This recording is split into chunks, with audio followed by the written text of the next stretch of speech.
Hello again, my name is Dr. Bill Johnson. I'd like to welcome you to another edition of Exploring Our Schools. I'm just going to start today by just introducing my two guests, and then we're just going to really try to involve one another in a wide-ranging discussion about Southside High School and the future of what that high school might look like. So, John Murphy, who is the principal of Southside High School, thank you very much for joining me, and one of my partners over in the central office building, Dr. Chris Pelletieri, thank you very much for joining us. Thank you. Let me just start by saying that, one of the things that constantly infiltrates much of our talk is change. Try to take a look at what goes beyond the world in which we live right now, asking ourselves questions about where kids are going to be in 5, 6, 7, or 8 years, and then trying to reshape, reform. But what we do here at the high school in order to meet those needs. I don't know if you agree with that or disagree with that, but I know that it is a constant theme of what we talk about. This high school, even now, is not at all what it was even 5 years ago. I know just the English course that we have right now is for the IB English course that we offer to our juniors and to our seniors. It's just not the same course that was offered. So we are constantly looking at, as is IB, the way in which we need to prepare kids for tomorrow, whether they enter the workforce or go into college. So maybe some of the things that we need to talk about are, what are the changes that we can anticipate and how are we making adjustments? I don't know who wants to jump in, but. Well, I think the changes are going to happen whether or not we're manning the ship. So I think having a central philosophy and guiding that through the changes is where the work comes in. And there are so many on the table now. I think the central idea or ideas that govern them are educating the whole child, which is becoming increasingly important. Developing a cohesiveness of the experience. In other words, if you have 15 different changes and they're all separate, they tend to contradict one another. So we have to have an aligned philosophy. And thirdly, balance, making sure that expertise, success doesn't come at the expense of a balanced life. So you can take any one of the dozens of changes going on and pass it through those filters. If it passes all three, then I think we welcome it. For instance, in 9th grade next year, we've partnered with Hofstra University and are participating in a National Science Foundation grant, a 4-year process, where our living environment class is answering the research question, can you teach computational problem solving, coding, in existing science coursework? And if so, does the student benefit in the content area as well as learning problem solving skills? So that's really exciting stuff. Not to give the students more work, but to give them different work and see if the problem solving can be learned with the expertise of outside agencies. Again, it teaches the whole child, it teaches a skill set, it is conscious of balance, not giving more work, but slightly different work, and making sure the continuum is being passed through. You know, we're constantly in the business now of taking a look at that. When you talk about balance, and you hear about the balanced mind, the balance this, the balance that. I'd like to focus on that for a few minutes because you're right. Take a look at it from the perspective of a student. Is the life that they lead a balanced life? Is it something that we pay attention to, not just in the curriculum, but in the entire life that has become that of a Southside High School student? I think it is. When I take a look at, we just had the musical. The numbers of kids who participate in that. I'm not sure that during the week in advance of the actual performance, you would call that balance because kids are sitting here until 11 o'clock at night. But the idea that they are working as a team and that this is an experience that in and of itself is one that they will never, ever forget. It connects them to other kids in ways in which it adds a dimension to their life here. And I think that's what I'm talking about. What are some of these other things that we want to add to the life of our kids to create this balanced life? I'll jump in for a second. I've seen students who participate in the play also take part in science research to see those connections when you talk about balance. I'm going to look at through the lens of balance and making sure that kids have opportunities to do a lot of things in a lot of places. And that's something that, again, is incumbent upon us to make sure that we are providing those platforms where students can seek out that balance and find that balance. And recently I came across the term futurist. Someone who is a futurist, who's really trying to look to the future and see where will our kids have to go in the future, where will our students have to go, and how will we prepare them. We talk a lot about preparing kids for jobs that don't exist right now. I just was meeting with someone about starting Instagram accounts for our schools, all 7 schools, someone putting out information about what's happening in our classrooms, our schools, on the tennis courts, at the plays, and things like that. That's a whole new position. So that's something that didn't exist just 5 years ago. And now we're looking at creating that. So that's a part of the balance as well, making sure that students are prepared for a balanced life going forward. And I'm glad you mentioned the play and that notion of technology, because they seem to be creating adversarial positions if we're not in control of these changes. I think the central philosophy, other than the beauty of the play itself, was that cohesiveness and that collaborative interpersonal skill, that the kids learn social connectedness. And that has been a major thrust, both in the professional development that Dr. Pelletieri has moved forward and immersed into the program. That with the technology comes a specific need for students to develop communication skills, to develop those interpersonal skills, to develop relationships and learning how to navigate them, which we have taken for granted 10 years ago, but can no longer be so. We need to be part of the educational process. So when Dr. Pelletieri brings in a mindfulness expert 2 years ago to teach us meditation and mindfulness, that becomes a turnkey so that we can impart that into the students. And it's become part of the school day, whether it's a 60-second pause, a mindfulness quotation. That's part of that interpersonal social responsibility that we have, but also the skills that we need. Again, all of these changes aspire to that, making students know this isn't just about learning content, which is important, but it's learning about that social contract that we need on a biological, evolutionary level, as well as a social interpersonal one, to make sure that they're connected. You know, when you say that it's interesting that there still is at the backbone, or the heart and soul, is a core set of skills that kids still need to learn. And that no matter who you talk about, whatever the futurist is, there's the sine qua non for whatever their life is going to look like, is that they have to be, they have to be able to know how to learn and adapt to change on the face of it. So are there a set of skills? You know, go back to the old reading, writing, and arithmetic. There seems to be common understanding and agreement that without those skills, our graduates are not going to be in a position to take advantage of the learning opportunities that will be available to them as adults as they begin to enter the workforce and change jobs 3, 4, 5 times during their adult life. So we constantly are looking at even those and asking ourselves, is the way in which we teach any one of these core subjects. I know that on the horizon is math right now. You know, we are constantly revisiting.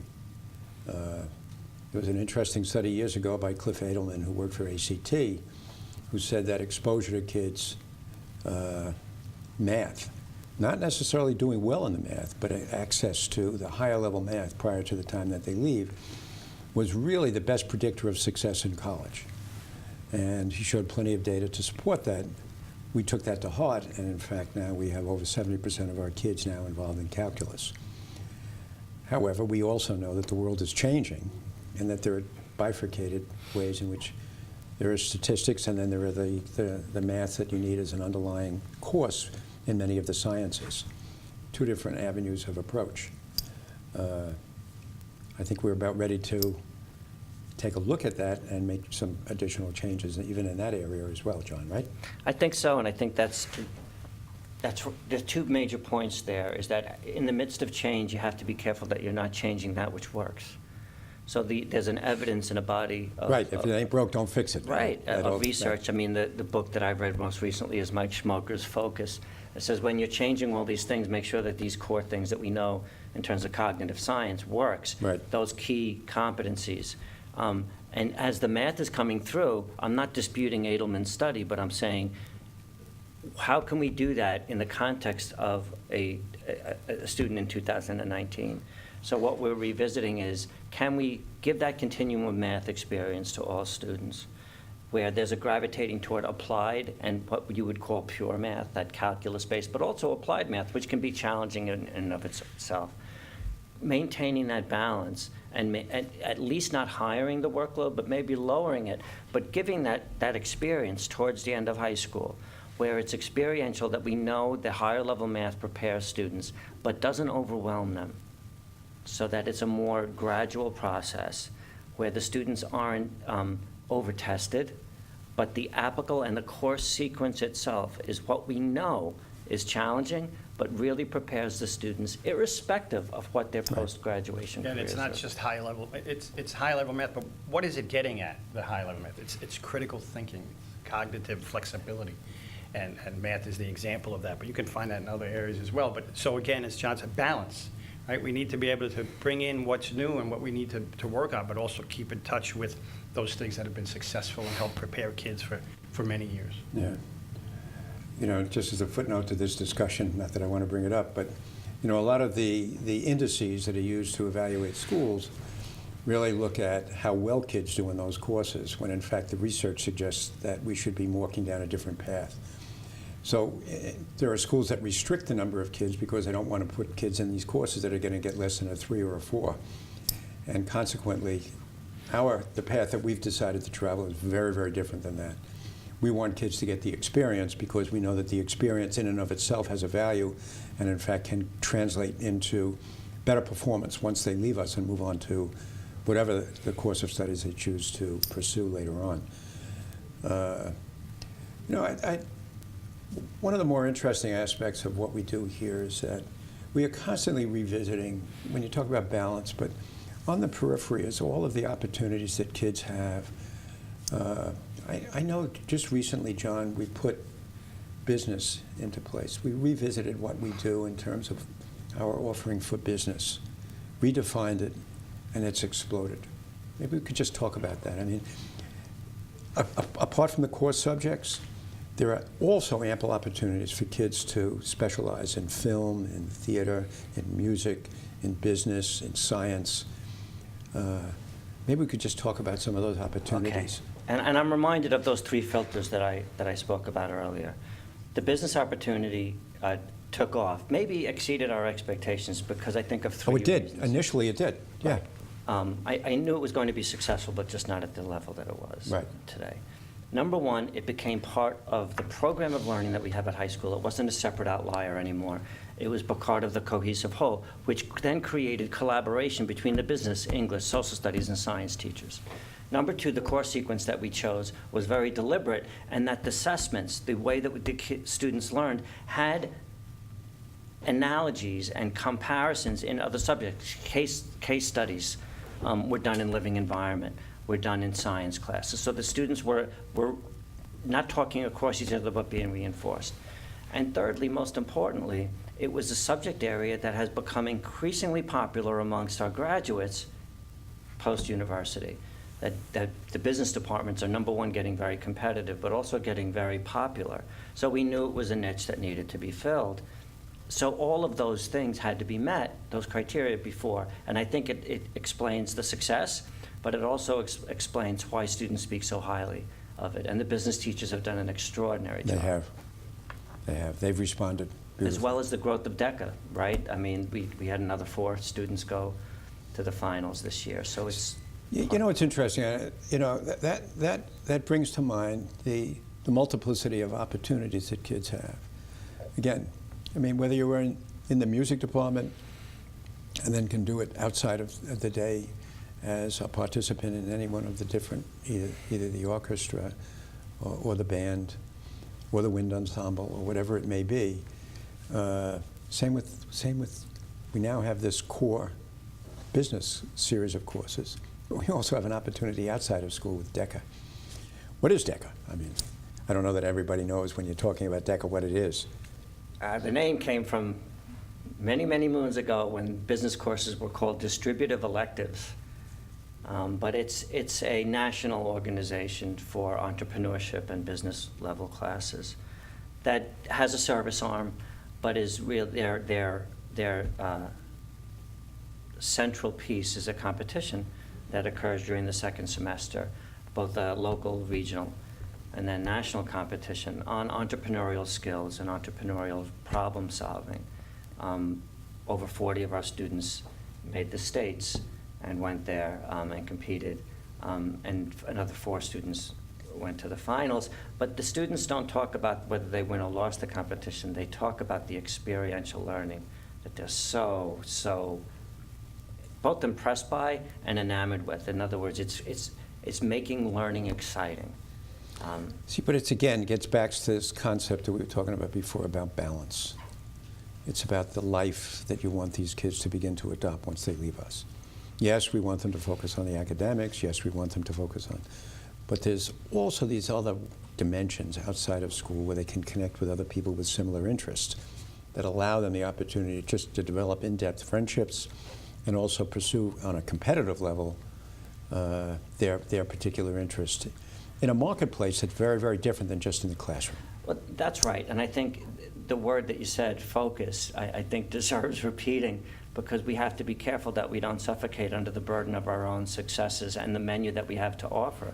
There are so many good, positive, great experiences, and students want to do all of them, and that it's very commonplace now for a student trying to balance the DECA competition with red and blue and the spring musical and trying to keep too many balls in the air. So these are good problems to have, but nonetheless, I think there's something that we as a building as well as students have to start to address more specifically. Right. And capturing a lot of what we do, I see, just fits really into the 21st century skills that we want to give our kids: communication, cooperation, creativity, and working together. I mean, really important that our students are able to communicate and work together and do those things. The DECA and the math piece, all those things are making them, preparing them to be future ready. Yeah. I wish we did have a crystal ball. I mean, I don't know exactly what that would look like. Nevertheless, in today's day and age, I'm sure it would be created in the center by some electronic device. But are there other things that we really need to examine? I mean, we are constantly being looked at. I mean, one of the things that we did, we participated. I mean, we were identified by New York State as a potential candidate for a school of excellence by the feds. We then had to put together a dossier of all of the things that matched the variables that they considered to be important. Right. We did, and we were selected. That does not define us, though. I mean, I think what people need to understand is that conversations like this go on all of the time. You and I have these conversations about the future of what we can offer for our children to make their experience here better and a better preparation for when they leave us. However, maybe we could just talk about that. I mean, it does allow you to reflect on what it is that you do. And I know that the process was one that required a good deal of time on your part and many of your staff members on assembling lots of information about what we do here at Southside High School. Well, it was labor intensive, but I do also, after the fact, agree that there is something very healthy about a self-directed, introspective look at the building. And we're not new to this. Every 5 years we do a self-study with our IB diploma program, that they're similar but not overlapped.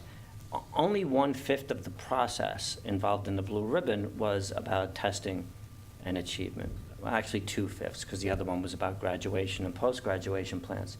The rest of the application was a real look at the school culture, the school community, the involvement of the community, whether it's through PTA or other organizations, the service learning that the students have a chance to experience, the inclusive environment, the services that we provided for special needs, ELL students, the celebration of diversity within the building, as well as an unblemished look. In other words, they didn't criticize you for looking critically at your school. They weren't looking for perfect, they were looking for normal and typical. And are you self-aware of the areas that you need to work on? So in a lot of ways, that was the labor-intensive nature, but it also rewarded honesty. It involved a lot of stakeholders. But it asked you to look back and say, all right, now given this, if these are the criteria that we aspire towards, where is it that you think your direction needs to go through? So I think it's a healthy process for anybody, and one that we don't wait for blue ribbon awards in order to experience through the IB diploma program, through any other metrics. Numbers are great, and I would agree, mathematical literacy is just as important as verbal literacy in today's day and age. But we're using the data's not using us. And I think that's an important point of emphasis. Yeah, and I think it's very important for us, and the three of us are forever going back and examining. I mean, you brought it up, I brought it up. Go back and take a look at the research. What does it tell us about what a quality program? Rather than take a look at these indices, which I don't want to drive what we do in the high school. Very important. That tends to narrow the focus of what it is that you're trying to do in order to please people who have no real interest in improving education, only in fact selling either newspapers or magazines. The whole point is that there is lots of research out there that we are constantly constantly examining, re-examining, in order to make sure that the experience that we have for our kids in the school district, and certainly here at Southside High School, enables them to continue once they leave us with their education, whatever they choose to do, or in fact go into the workplace and live as a successful citizen here in I would hope on Long Island, but many of them leave us and go elsewhere. So, you know, there are, when you talk about diversity of programs, we really do have some interesting aspects to what we offer here. I know that we have special education programs in the school that really enable all of our kids to experience one another who are really a member of our community, and in ways in which, I mean, I go to they have their own spring musical, which is coming up, I guess, towards in May. Maybe we could just talk about that for a minute, about the variety of experiences for all of the kids that we have here. Well, there's enough to speak volumes to do a whole separate show on just that focus, but the center stage that you talk about is a celebration of that. It's a coming together of the community. It's one of the places that we all look forward to at the end of the year, which is a 3-day celebration of our special needs students, specifically our core population, coming together with the rest of the building to participate in a theatrical performance that Ellen White and Kathy Mackey, a graduate in 2010, came forward with it. Mm-hmm. But our other educational experiences also speak to that. Our new Pathways program that gives students an opportunity with special needs to pursue an English diploma, a Regents diploma. Our new English 11 courses in history and English, again, addressing the specific differences in learning abilities, but without compromising that student's standards and ability to see the rich curriculum. It's all under that cohesiveness, that balance, but individually treating students in the manner in which they need and deserve. Dr. Johnson, that really, I'm going to embarrass you for a moment, but that stems from you and your vision. One person saying all means all. I heard you say that 11 years ago when I came to Rockville Centre. I hear you say it almost every day. I hear it being repeated everywhere I go. We are cognizant that we're going to make we're going to create a system that brings and embraces all of our students in each and every day. So you know what, I'm going to have to end on that. I am a little embarrassed, but it really gets to the heart and soul of what we are as this whole system is about. I think what I say is just a reflection of what our belief system is here in Rockville Centre, and has really enabled us to create some incredibly wonderful opportunities for kids. We may have this discussion again in front of the cameras. I mean, it's, you know, we do it regularly. It's kind of just inviting people into a conversation that takes place on a regular basis. The three of us. Many times there are other people sitting at the table as well, members of your staff, members of my staff. But the focal point is always on what do we not know that we could know to make the experience of kids in Southside and in the school district better. So on that note, I'm going to end. got a signal that we're at wrap. It went very, very quickly. I thank you both very much for joining us. Thank you. I thank you for joining us and kind of sitting in on this conversation. We may have another one sometime in the near future. So thanks again for joining us, and we look forward to seeing you next time. Bye now.